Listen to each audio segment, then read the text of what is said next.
Hi everyone and welcome along to episode 4 of the Celtic View Podcast. I'm Ryan Maher and as ever I'm joined by our Celtic View editor Paul Cuddihy. And Paul, we have got plenty to talk about in today's episode because it was a pretty good weekend for all three Celtic sides. Yeah, I'm actually wondering how long this episode's actually going to last. Record length, I know. Epic.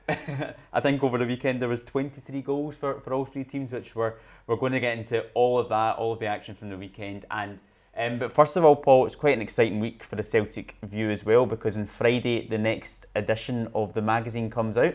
That's right, yeah. Well, obviously from last season we just went to a quarterly, and this is the first one of the new season. We decided just to wait because we knew we were in the Champions League this year. We thought it'd be a good time just to time it just ahead of the first game, so it's perfect timing, the biggest of games to kick off the group stages. Yeah.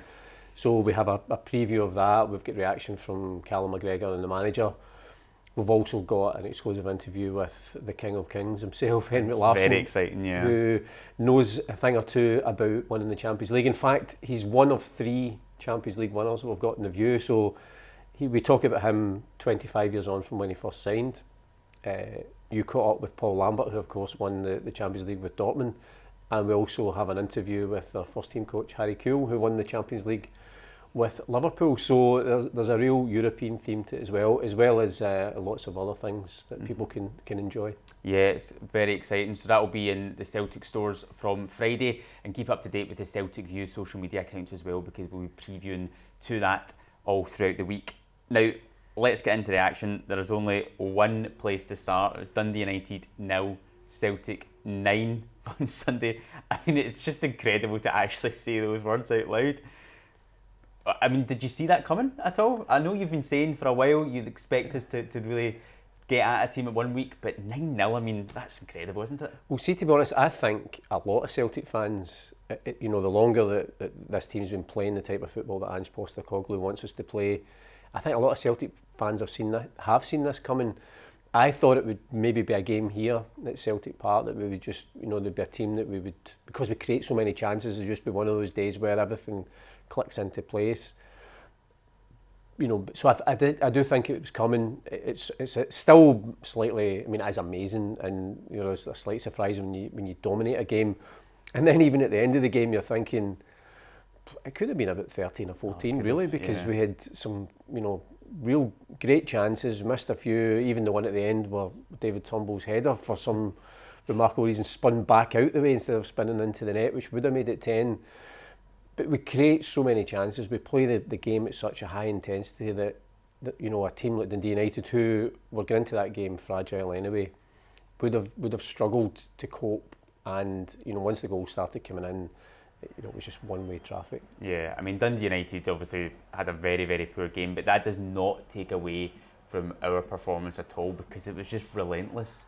Yeah, and as I say, I think if you look even since the start of the season, we're still, we're on the front foot, we're creating lots of chances, and the manager's touched on it a couple of times in previous games that maybe the one thing we needed to do was be more clinical in front of goal, because we are creating the chances, and it all just fell into place at the weekend. And I mean, that's the type of football, the manager says he wants to play in a certain style because he knows it produces success, but it's also the sort of football that you remember.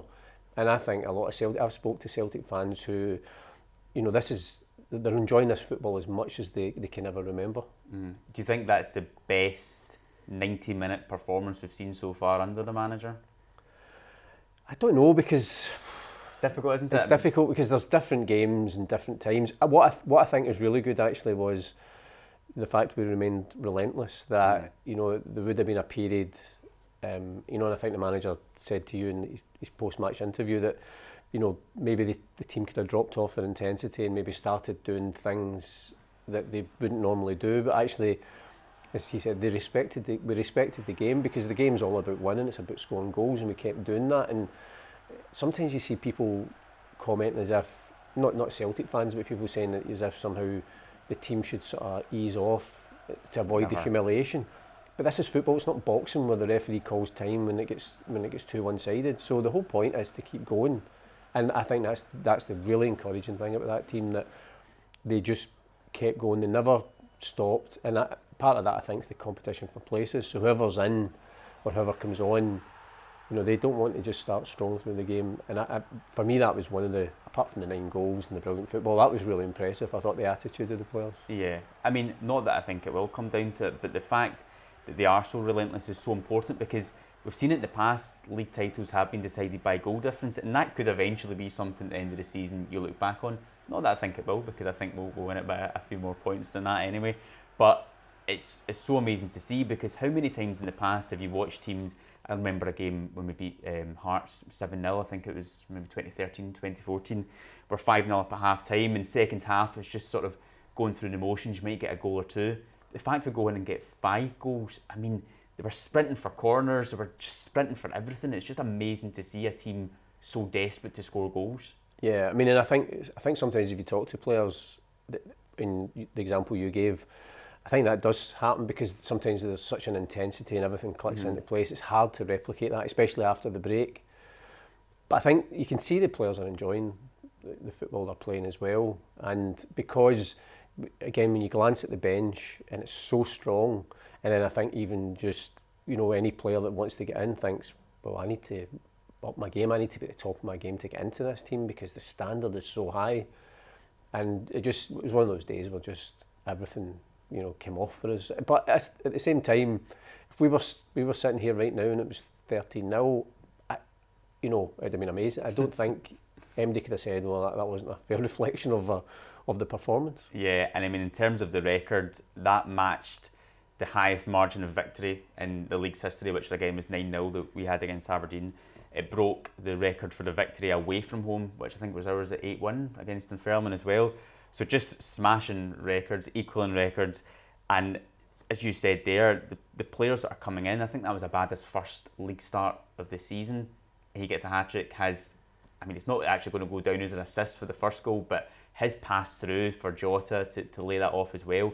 Just the performances of everybody that is coming in to the first team is just exceptional at the moment. Yeah, I must admit, at one point I was thinking, because obviously our record victory is 11-0 against Dundee in 1895, and you were starting to think, especially when the 9th goal went in with 10 minutes to go, you're thinking this could be the new record. So, I mean, that was phenomenal. I think, and again, I think it goes back to the competition for places. As you said, Abada, he's maybe just had to bide his time. When he's come on in the game, he still makes an impact.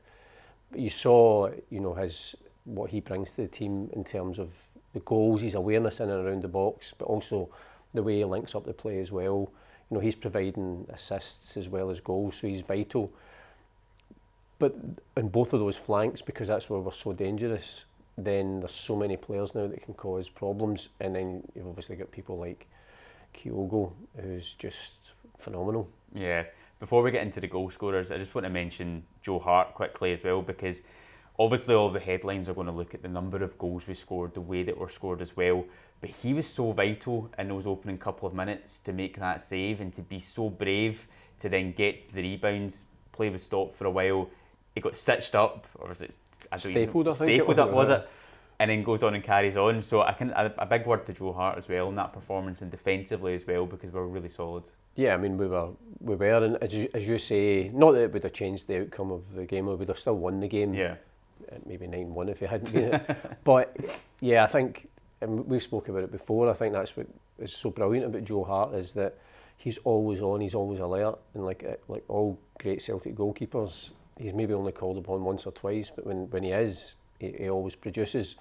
The save was great, but as you say, just even, you know, as a goalkeeper, you just have to put yourself in the line of fire and take one for the team. But I mean, thankfully he was able to continue as well, so yeah, that was pleasing. Kyogo, he's brilliant, isn't he? I mean, you don't really know what else to say about him at the moment. Everything he touches is turning into goals.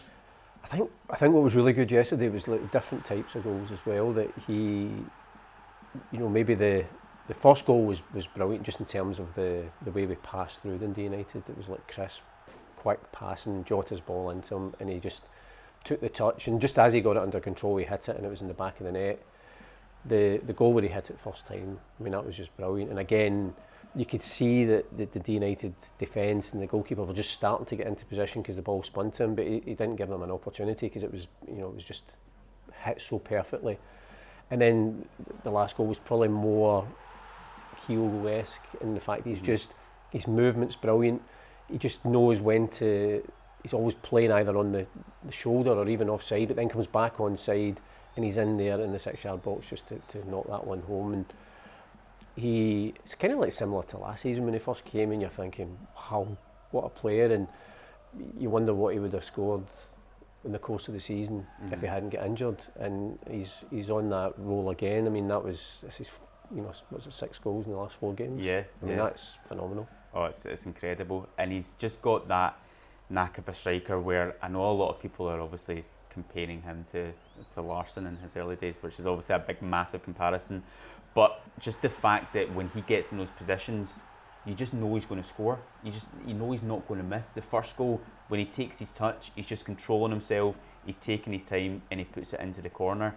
And he's just, to have a player like that on that form going into the month we're going to be having coming up as well is really exciting, because particularly in those European games, you might not get too many chances, but if you have someone like him up front who just needs one chance to score, you've got every chance.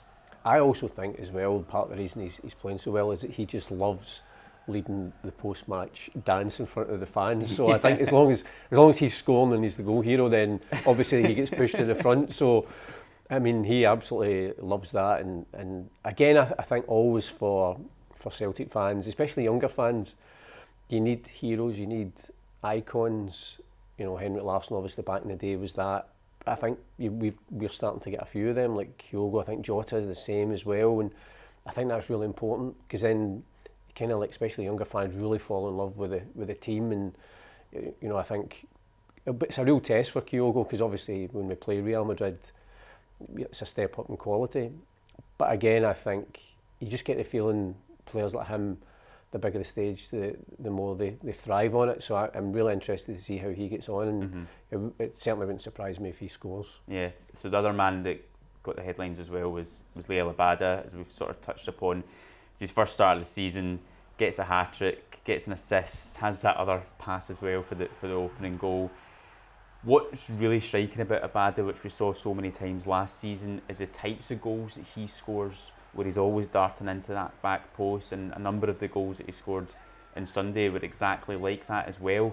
I think it's incredible, the fact he's still only 20 years old, and the goals and assist record he has already at this club is just frightening. Yeah, and I think he's the perfect example of, he's maybe had to wait his turn to get a start. So he just makes the decision for the manager for Wednesday night and then Saturday really difficult, because when Maeda's playing, I absolutely love Maeda. I think he brings so much to the team. But then if he's not playing and Abada comes in and he's scoring the goals, and there was one of the goals where I think it was Middleton, the Dundee United player, he was standing beside Abada watching the ball, whereas Abada was already anticipating it. And then when Middleton realised, all he did is he just kind of crouched down and pointed towards his own defender, who had his back to Abada anyway, so he didn't know. But it was obviously Middleton's fault that he left him. But that's, we saw it in the 3-0 game last season against Rangers, the way that he times his runs perfectly when he comes inside the fullback, and too many of them are watching the cross, they're not watching the man, and he gets in front of them. And he's really, as you say, the age he has, the potential is phenomenal, because for his first season and then the way he started this season, whenever he's got a chance, it's brilliant. Yeah, because there's a lot of wingers in football in this league who might be able to do a lot of nice skills and tricks, but don't have that end product where they know exactly where the ball's going to be. That's a skill that a lot of the time you can't really teach a lot of people, and he's had it since the moment he's come into this club, and it's going to be so exciting to see what he can do in the rest of his Celtic career going forward.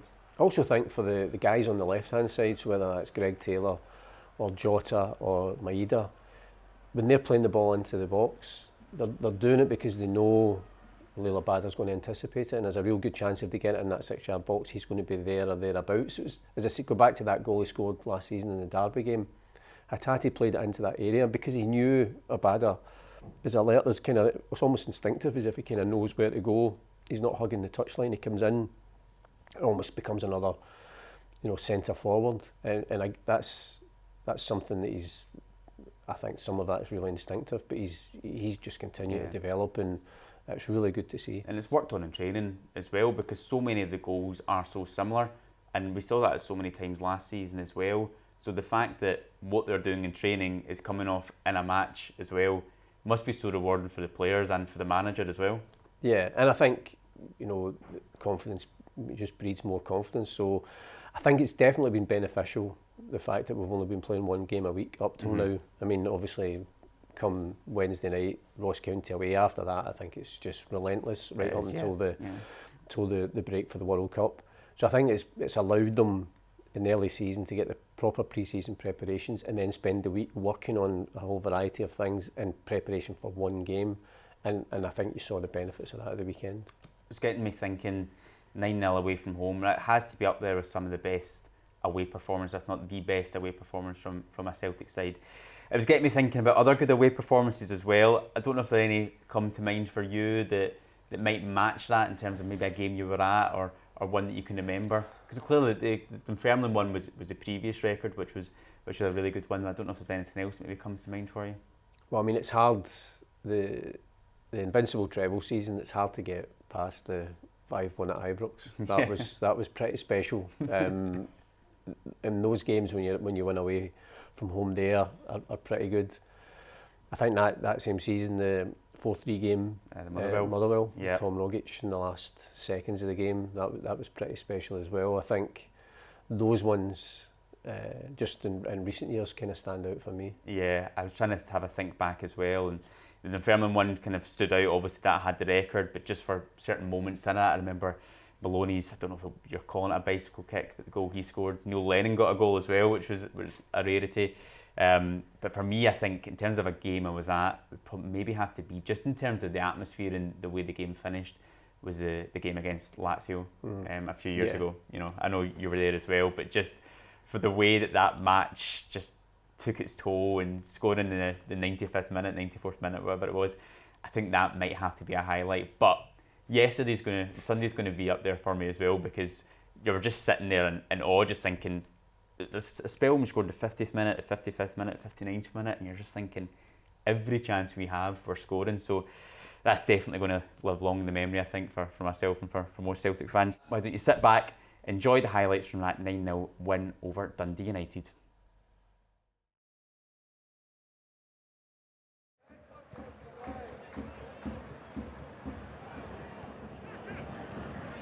Good header from Hatate.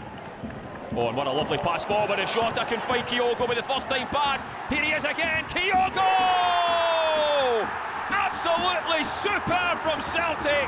And Kyogo once again gets Celtic up and running. It's goal number 4 of the season for Kyogo, and it's Dundee United 0, Celtic 1. It's brilliant. I think it's a batter with the initial pass.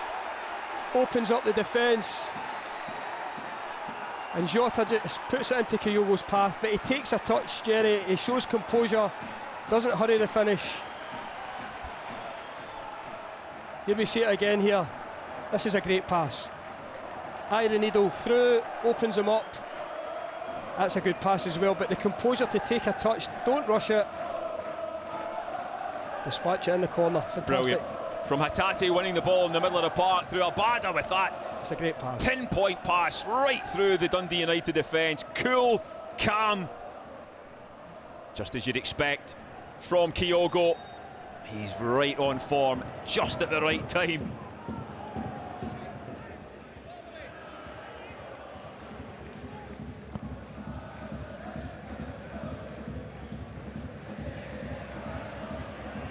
Ball breaks, Kyogo first time. Oh my goodness, that is absolutely world class from Kyogo. He can't quite believe it either. That is astonishing finish from Kyogo, and it's Celtic 2-0 up. Wow, what a strike. Want to see it again here. He's lashed that into the top corner. We win the tackle there. He's got nothing else on his mind. What a strike. Riley wins it back. He's not hanging about. I'm putting this in the top corner. Goalkeeper gets a touch, but I mean, he's nowhere near it, keeping it out. He knows what he's doing.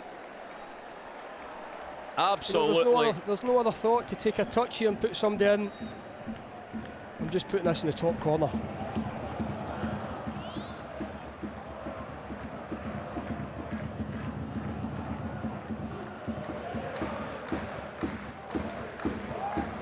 comes headed away by Fletcher.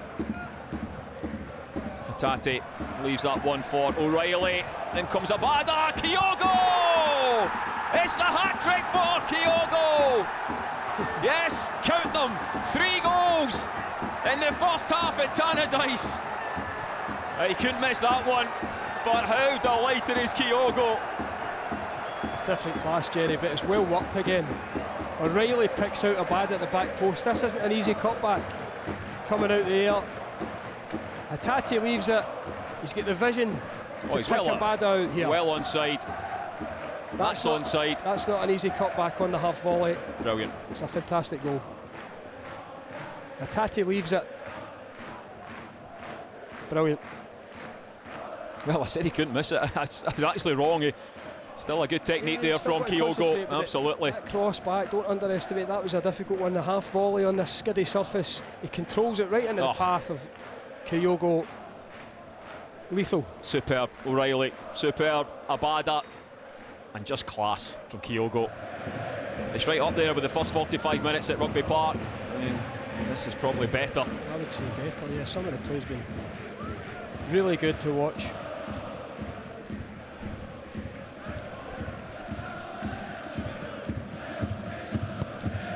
Lovely. Again, O'Reilly, who's in there? It's Jota! It's another wonderful team goal from Celtic. Finished by the Portuguese. Jota gets on the end of that for his 3rd goal of the season. It's not even half time. It's Dundee United 0, Celtic 4. They're ripping them apart. Absolutely ripping them apart.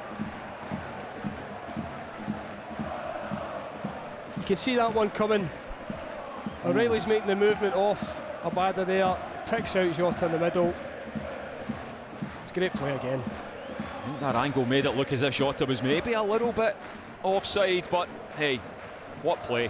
What absolutely wonderful football this is from Celtic.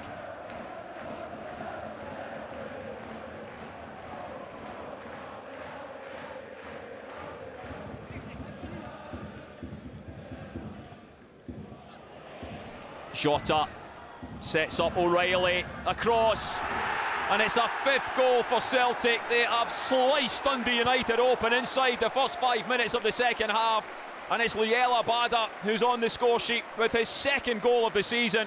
And that was lovely build-up play. McGregor, Hatate, O'Reilly, Abada, and Celtic have started the second half where they left off the first.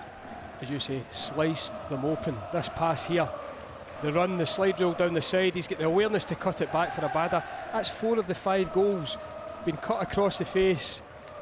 They're walking this ball into the net. These well executed goals. He's got the awareness there, he knows where Abada is, just help it back in, and the wee man taps it in. This is a great goal again.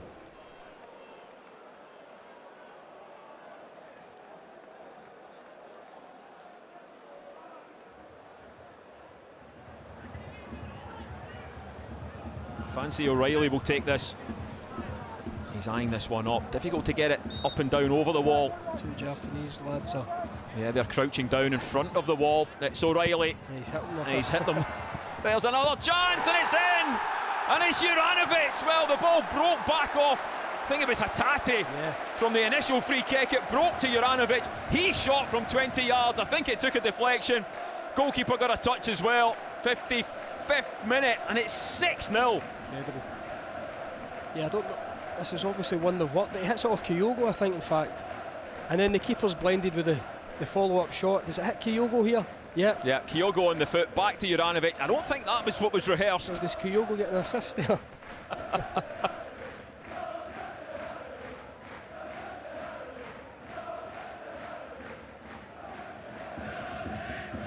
Jota. Oh, look at that from Jota. Hatate. I mean, different class. It's absolutely different class from Celtic. It's goal number 7. We have not even played an hour. It's a second for Abada. It's another cutback. It's ridiculous. This pass for Jota. Wow. He sees the movement. He waits it perfectly. Hatate has a little look up. It's simple. The space. I mean, the space. Some of these Dundee United defenders have given up. It's terrific football. This is a great pass. And he has the awareness to lift his head there. He's not lashing it at anything. He's in total control. I'll roll it across here for my teammate. Simple tap-in.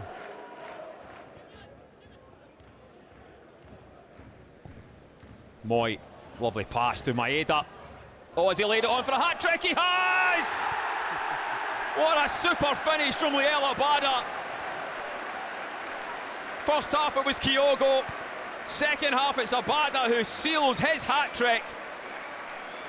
And that was all about the build-up play as well from, well, in particular, Aaron Moy with a defence-splitting pass. It's a good run from Maeda. Look, he takes off here in between the two Dundee United players. Well weighted. What a pass. What a pass from Maeda. And that is a cool finish from Abada. He has to lift it. The keeper's coming out. A little dink. Second hat-trick of the afternoon. Good movement all round again. It's a nice little finish. When things are going right, and Maeda's put it on her plate for Abada, but he still had a lot to do.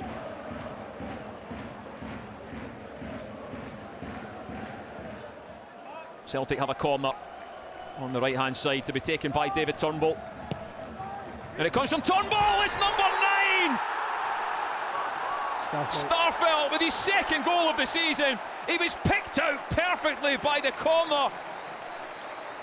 The record's in danger. And he's nodded the ball past Eriksson. We have still got 10 minutes to play, and Celtic are 9 ahead. Well, I need to see it again, but Starfelt, it's a great header, but there's nobody anywhere really near him. He gets away from his marker. It's a lovely glancing header. Yeah, it's Ross Graham that's on him, and he's just left him for dead. There's no one at the post.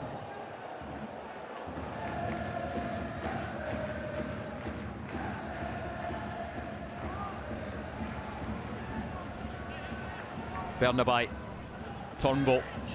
He is. No, he's not. Moy. Work it wide. First time cross. Turnbull there. Oh, it's gone in. Is that over the line? No, Turnbull's right next to the ball. He didn't think so. It's out for the corner kick to Celtic. Here's that one here. It just spins. No, it spins the back. Spin takes it back. Dundee United they're just camping on the edge of that box. Celtic have found their way through. David Turnbull. Ball ricochets and it's away by Niskanen. Great first touch though from Moy. Taylor. Callum McGregor! That would have absolutely sealed the deal for Celtic if the captain had got the 10th. Just tries to guide it. Oh, goalkeeper was nowhere. It was there. Too much spin on it. Always bending away. It's been an unbelievable performance, and that's the end. We'd have taken 3 points anyway this afternoon, but that performance from Celtic has been nothing short of incredible.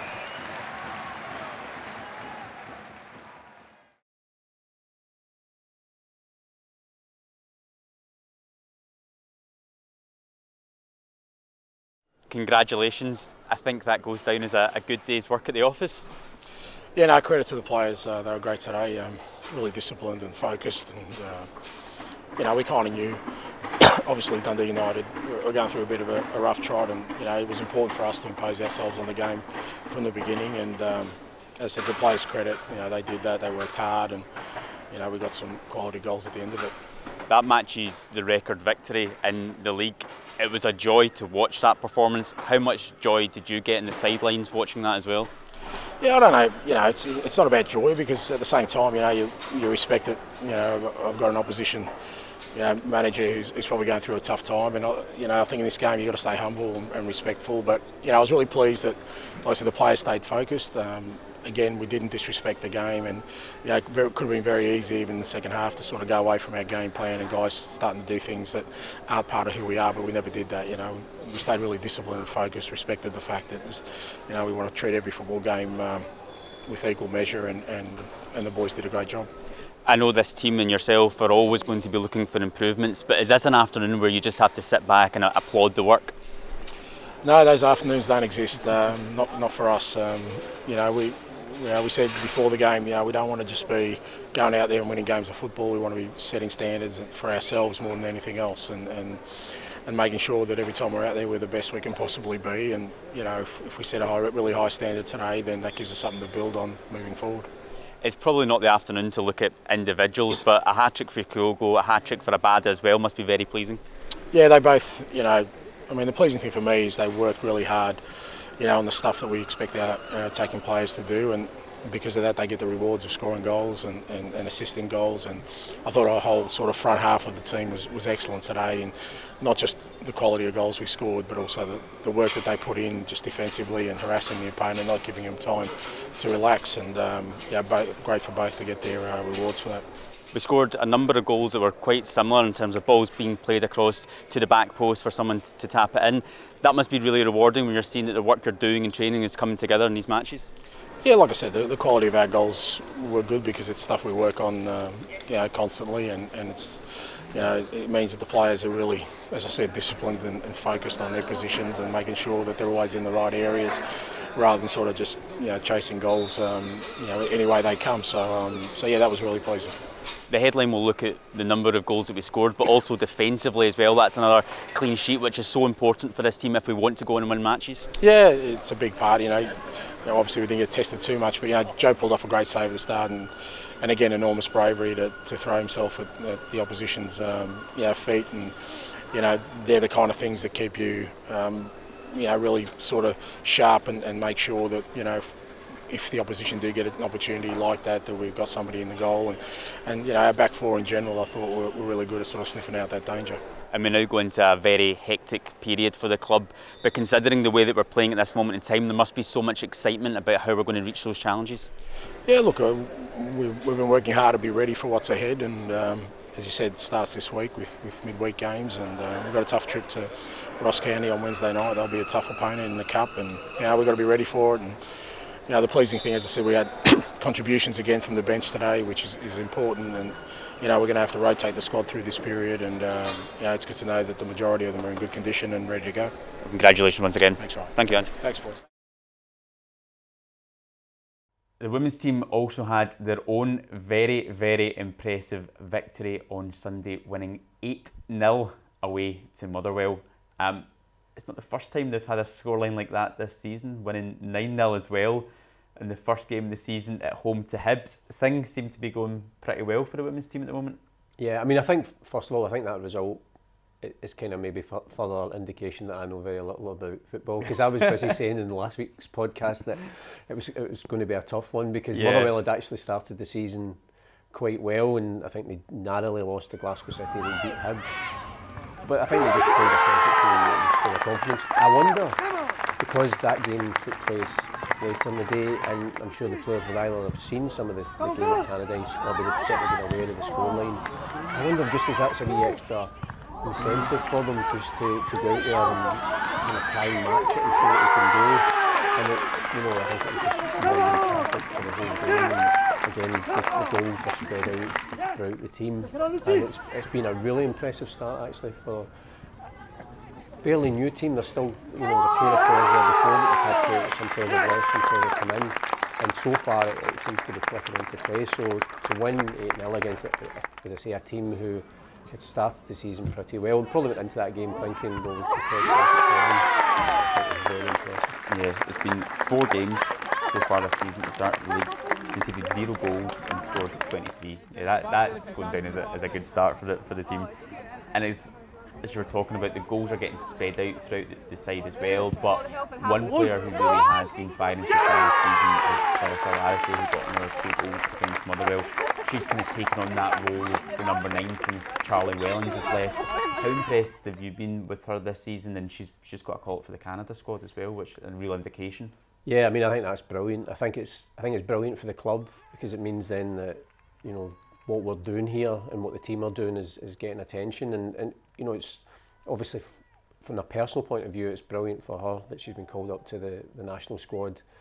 But I think the very fact that they're the reigning Olympic champions and they'll be gearing up for the World Cup, thinking that they've got an outside chance, certainly getting really far in that tournament. So for Clarissa to get a call up to that, I think it's brilliant. It'll be a brilliant experience. And I think we spoke before, I think there was a couple of games, there was certainly some games when Charlie Welling didn't play last season, where Fran Alonso did play her through the middle. And, you know, I think by her own indication, or her own admission, that's her favourite position, although she'll play wherever, you know, she's required. And I think you can see it this season. I think, you know, she's enjoying her football. She's scoring a lot of goals. I think she links up the play really well, and I think we spoke before about Jacinta just playing behind, just off the main striker. They link up really well. Ashworth covered on the left-hand side is been a great sign as well. And I say there's a lot of positivity there. And when you've got somebody who's full of confidence and scoring goals, so I mean, it must have been a perfect week for Clarissa Larisey to get the call up to the Canadian national squad, and then to get a couple of goals again and an 8-0 win. Yeah, it's still tight at the top of the table at the moment. Ourselves, Rangers and Glasgow City have all played 4 games, all won 4 games as well. But considering the start to the season so far for the Celtic team and the number of goals that they have scored, there must be real confidence in the team that this season they can challenge for that league title. I think so. I don't see any reason why not, and I'm sure that's what Fran Alonso has said to the players, that that's the target every year, because, you know, you finish in the top 2 and it's, you know, the chance to play Champions League football. Those games, I think we mentioned it last week, the games against Glasgow City and Rangers will be key, because I think those 2 teams plus ourselves are just a wee bit ahead of everyone else. And, you know, I think we've had a fairly decent record in the derby against Rangers. Glasgow City, again, particularly in the cup, we've taken them. I think we just need to carry that into the league. And, you know, you just never know. But as you say, the biggest thing is by the time that we play, and it's probably slightly unfortunate that there's now an international break in terms of the women's football, because they've got a wee bit of momentum going. But if you get into these games full of confidence, that's half the battle. Yeah, as you said, international break for the women's team this weekend, so there'll be no matches for them. The B team, though, they were also playing at the weekend on Saturday. They got a 5-0 win over Dalbeattie Star. I mean, 5-0 in comparison to the other scorelines today doesn't sound as big, but still a massive scoreline for the B team, who seem to start to be kind of clicking into gear a little bit more. It comes off the back of a 3-0 win over Livingston B last midweek in the SPFL Trust Trophy. So things really start to be clicking a little bit nicer for the B team. Yeah, I mean, they kind of started the ball rolling at the weekend. Yeah, they did, yeah. And I mean, that's the thing, when we scored all those goals across the 3 teams and didn't concede any, which is pretty impressive as well. I think you're right. I think, again, it's something we've touched on before, that it just takes them a wee bit of time to get into the rhythm of the season, and you can see that with the results that have been building up. So it must be, you know, pleasing for Steve McManus and Dundee that, you know, the team are getting these, you know, positive results, and again, in terms of confidence, they can only build on that. Dalbeattie Star, to be fair, I think they might be languishing at the bottom of the Lowland League table, but still have to beat them.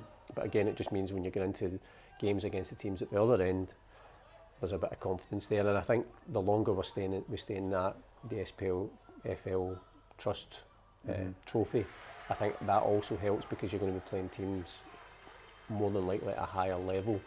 I think the draw is this week, so again, we might have a really tough cup tie. That's brilliant for the players as well, and that can only help them in the league campaign. Yeah, it's been an impressive couple of performances from them, and it was great to see last game against Livingston B in that SPFL Trust Trophy. Adam Brooks came back. He'd been injured for around 5 weeks. Got a goal, got another goal as well on Saturday as well, leading the line, and I think that's something maybe the team had missed at the start of the season, having that focal point and having that striker. But they seem to be playing with a lot of confidence, and they've got a big week as well. This week they play the University of Stirling on Wednesday at home. Yeah, I mean, you mentioned Adam Brooks there. I think his pace up front, I mean, he's absolutely lightning quick, and I think that, when you see it, you know, with the first team, for example, if you've got somebody that quick up front, it doesn't allow the opposition to settle on the ball, and I think it's good having him back. I mean, Stirling will be a tough test because at that university level, a lot of those guys are training a lot more regularly than other teams in the Lowland League. They also beat Open Goal Broomhill 4-0 a couple of weeks ago, who has obviously been quite a lot of talk about as well. So they'll be a tough challenge on Wednesday.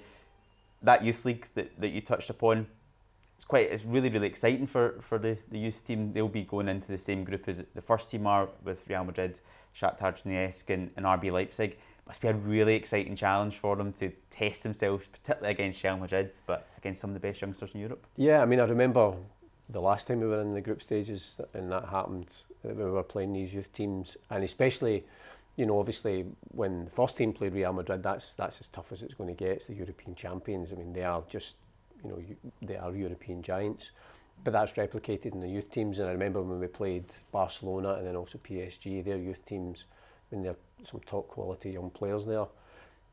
But certainly for our young players, that's the best test for them, because it also gives them a gauge of where they are in terms of their own career and what they aspire to, because they are playing against the best players, some of the best players in Europe at that level.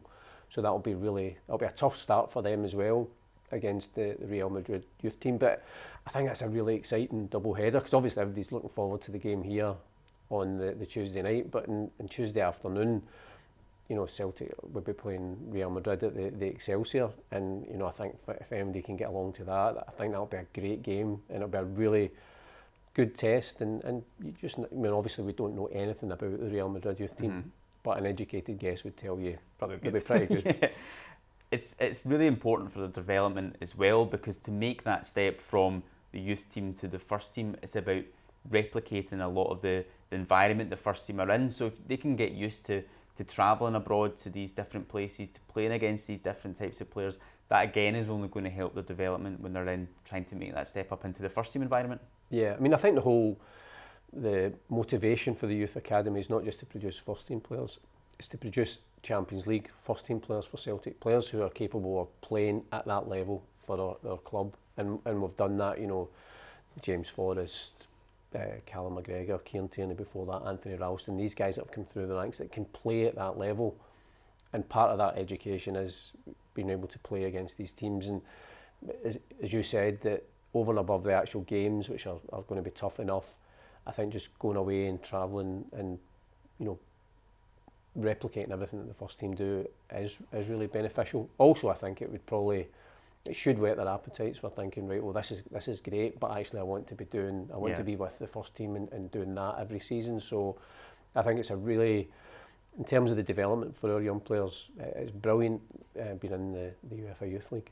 And in terms of the first team draw, of course, Real Madrid, Shakhtar Donetsk and RB Leipzig in the Champions League group. But first of all, let's hear some of Ange Postecoglou's reaction when that draw was made last Thursday. And you now know who you'll be facing in the Champions League. Your reaction to the draw? Yeah, I guess the first bit, excited we were in it. You know, I think that's what I think the general anticipation was about, that we were actually in the draw, and you kind of know, you know, you're going to be in potentially some special groups, and really pleased, and tough but exciting group. You grew up, of course, with the stories of that great Real Madrid side from the 1960s. Yeah. Personally, you must be really proud to now be able to lead a club like Celtic against the European champions. Yeah, absolutely. I think great for our football club, and as you said, you know, guys of my generation in particular, remember those great Real Madrid sides. They're still a great side. They're the reigning holders of the Champions League. So, exciting fixture. But I think all the games, I think, you know, when you're talking about the Champions League, it's the whole experience of playing and testing yourself against the best, and we'll certainly be doing that. You built a very close relationship, of course, in Melbourne with Ferenc Puskas, one of the great Real Madrid legends. If he was still around, what do you think he would say to you? Yeah, no, he'd be awfully proud, for sure. And he told me all the great stories, and because, as I said, I had him as a manager for 3 years. You kind of try to get as many YouTube clips and old footage to just see what a great side they were, and you know, that's where it all started for them as a football club. And around the same time, this football club was also doing some great things in Europe as well. So, So yeah, look, it's an exciting fixture, and I'm sure our fans home and away will be looking forward to it. Well, you know for a fact that the stadium will be absolutely rocking for our home games. How much do you hope that inspires the players? Yeah, I'm sure it will. As I said, we're back there. It's where we want to be, and it's what we want to be consistently. And we playing our football at this level and testing ourselves against the best. And irrespective of the magnitude of the clubs we play, every single one of them leaves Celtic Park knowing they've been in for a unique experience, an unbelievable experience. And I'm sure even the clubs we've in our group will be looking forward to visiting our ground. And for our players. What a great sort of opportunity to feel the energy and the passion that our supporters have. You are, of course, focusing on the game against Dundee United, but because of that draw last night, do you expect to see maybe a raised levels or a little bit of excitement amongst your players? I hope not. I hope they're always up for it because, as you said, we've got 3 games before that starts, and I think the key for me is that we go into the first Champions League game in good form, feeling good about ourselves, playing well, and that'll only happen if we focus on the task at hand. I'm sure there'll be chatter amongst the boys around the draw yesterday, and they will be excited, but my expectations is they come out and train as they always do and prepare ourselves for a tough game on the weekend. That was the manager there giving his reaction last week. Paul, your reaction to the draw, it's an exciting one, isn't it? I mean, everybody, I think, because it's been so long since we've drawn Real Madrid, everybody wanted them. Because I always think it was funny that any time we would draw Barcelona, everybody was like, oh no, not Barcelona again, as if you could tire of playing a team like that. But I mean, it's 42 years since we played Real Madrid. So it was brilliant. They are the European champions. They are the kind of elite of European competition. 14 times that they've won the European Cup and the Champions League, so it's phenomenal. I think the interest will be incredible. The atmosphere at Celtic Park will just be unreal. It's the only disappointment, I think, is the fact that because they're refurbishing the Bernabeu, that we maybe don't get as many tickets as we would have normally got, because I think it's one of those trips that I think every Celtic fan wants to make. But I mean, it's the toughest of starts in the group. You could, well, I suppose you could have been away in the Bernabeu for the first game, but it's going to be tough. But we go into the game full of confidence, playing well, hopefully off the back of a derby win at the weekend. And the manager, he's already said we play the way we play.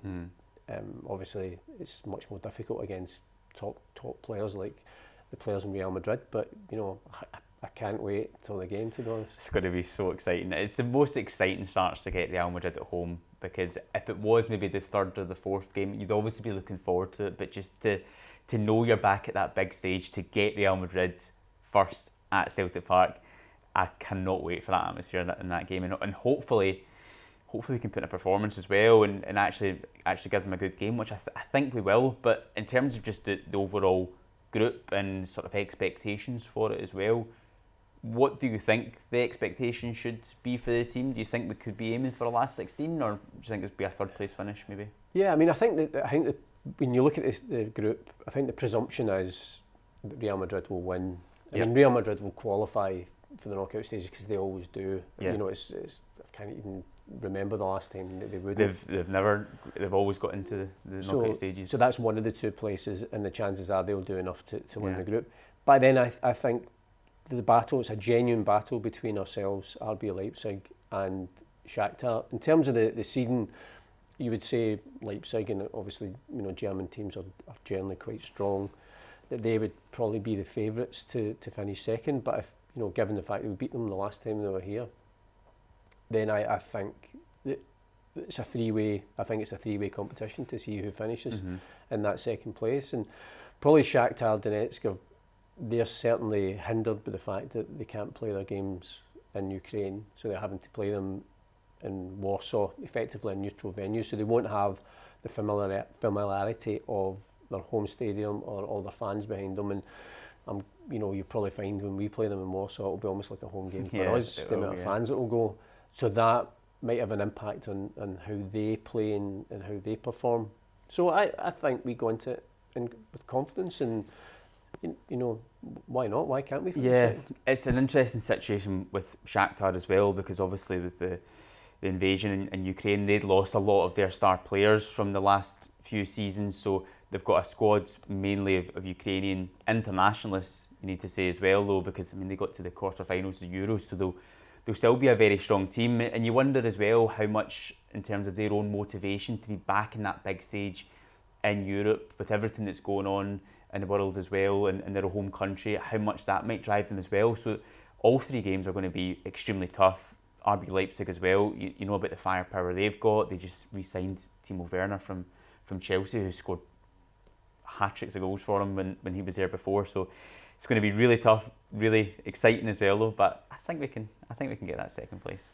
I think so. I mean, as I say, we just don't know what's going to happen next Tuesday, the first game, because we'll be totally motivated. Yeah. You know, if we could get, you know, obviously ideally if you could get off to a winning start. We've then got 2 away games, and it's tough, isn't it? That start really, isn't it? Real Madrid at home and then 2 away games. But I think the way we play, it's going to be, and we saw it last season again, and that experience will hold us in good stead. That when we go away, we're going to go and have a goal. We're not going to go and sit in and try and get a 0-0 or just nick a goal and hang on to that. We're going to go, and that can upset teams as well, because generally they just think, well, if somebody's going to come to our ground, they're going to just be really defensive. I think we'll be on the offensive, and as I say, I think, you know, I was really pleased with the draw, because it gave you the glamour, but also gave you the prospect of the opportunity to progress. Yeah. Before we get to Real Madrid, there's 2 games this week for the first team. We've got Ross County away from home on Wednesday night in the League Cup. Again, we've been there already this season. We've got a victory. It still is always a tough place to go, but after the back of that 9-0 result as well, I'm sure the message this week from Ange would be to refocus and to go again, and to not get too high after that result. Yeah, I mean, I wouldn't. I mean, I don't want to. Well, I'd like to tempt fate and say that it's not going to be 9-0 again, and then be proven wrong. I think it's unlikely. I think, you know, Ross County are obviously, you know, in a much better place. They're better organised defensively. They're much more disciplined, and they do get stuck in up there. And I think they'll make it tougher. And in a cup tie, sometimes I think the dynamic of it changes as well, because it's an all or nothing game. We will be too strong for them. You know, I think we'll progress. It's a competition we won last season, so we want to hang on to that trophy. It's a tough one to go just before the Derby game as well, but you know, it's as I said, it's the start of a really busy schedule, so we just need to get on with it. And yeah. Do you think there might be a little bit more rotation now in the squad? Maybe not necessarily for the Ross County game, or if you do think that, but just the fact we're going to be having so many games, do you think the starting 11 might change a little bit more often now? Yeah, I mean, I think the manager said that you know, he needs to have a strong squad, because I think in anticipation of what happens almost from the start of September, is it's just going to be, you know, Saturday, Wednesday, or Saturday, Tuesday, you know, all the way through.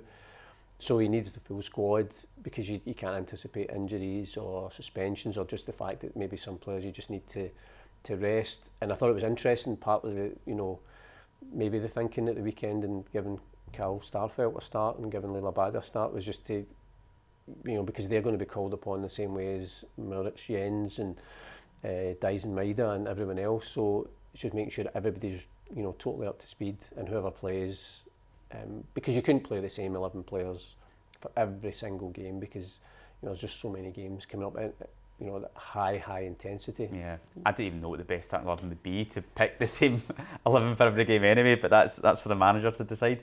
Then after that, against Ross County, it's the derby here at Celtic Park on Saturday lunchtime.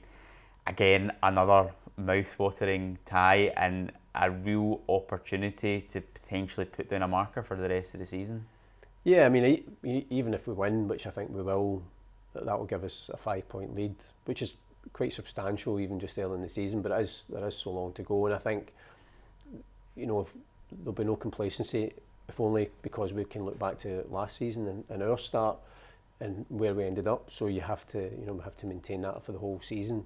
I'm always glad when the first derby of the season's at Celtic Park, and you're always, you know, that confidence that, you know, we're at home, 60,000 fans, that we're going to win. But again, I don't think there'll be any complacency in the fact that Rangers negotiated through their qualification in there in the Champions League as well, and you know, they'll play a different style. I think we just go for it wherever we're playing and whoever we're playing. I think they'll approach it more like a European tie and try and negate our attacking threat. So we have to be, you know, at the top of our game. If we are, we'll win. Yeah, I mean, last season's games here at Celtic Park against Rangers, there was obviously that 3-0 game in the February, which was an amazing occasion, an amazing match. We then drew with them here in the May as well. But considering where we are just now compared to those last ties against them here at Celtic Park, do you think we're further advanced and a better team at this moment? Yeah, undoubtedly. I think a stronger squad. I think in all the games, the first game last season was obviously quite early into the kind of whole rebuilding, and even then there wasn't much in it. Towards the end there was good signs. Apart from that, you know, we've won 2, and even the semi-final defeat was really disappointing, but we've not lost a game to them in the 90 minutes, apart from that first game last season. So that's what gives me real confidence. And for a game like that, all the players that have been here last season know how big it is, know what it means, and know how important it is, because it's going to be they're our nearest rivals in terms of the title. So if you can get the victory, and then for the guys that are coming in, I'm sure they can't wait to experience that fixture, which, you know, I've been to other derbies, certainly in the UK, and nothing compares to it, because for a whole variety of reasons, not all of them football related, but there's an edge to a Celtic Rangers game that isn't there in other derbies. So yeah, I think, you know, after we've seen off Ross County, hopefully on Wednesday night, then we can all look forward to Saturday. What do you think the manager will do in terms of the starting 11? Because as we saw against Dundee United, Leila Bada comes in, scores a hat-trick, but you know, Daizen Maeda is so effective in the role that he plays, particularly maybe against Rangers fullbacks, which are maybe one of their sort of best attacking outlets in the team. So what do you think he's going to do in terms of the whole starting 11, particularly that spot? I have absolutely no idea. I'm not going to second guess the manager. All I think is, I look at our squad. It's kind of like what you just said. It's hard to pick our best starting 11, because you could take one player out and replace him with another player, and the team's just as strong. So whoever starts, then, you know, I think it's going to be a really, really strong team. And you know, I think the manager's shown in terms of his team selection, player acquisition, the style of play, that it's just, you know, he just knows he's the man. So I trust him, and the team that he'll put out on Saturday is the team I think that will beat Rangers. It's going to be exciting, isn't it? It is going to be very exciting. Yeah, confident? Yes. Yes, I know. I think everyone has to be confident after the start to the season so far. Well, yeah, there's lots to look forward to this week as well. Hopefully we'll be sitting here again this time next Monday talking about a couple of really important wins this week, and then looking ahead to a big fixture against Real Madrid. So do hope you can join us again next week, and thank you very much for watching this latest edition of the Celtic View Podcast.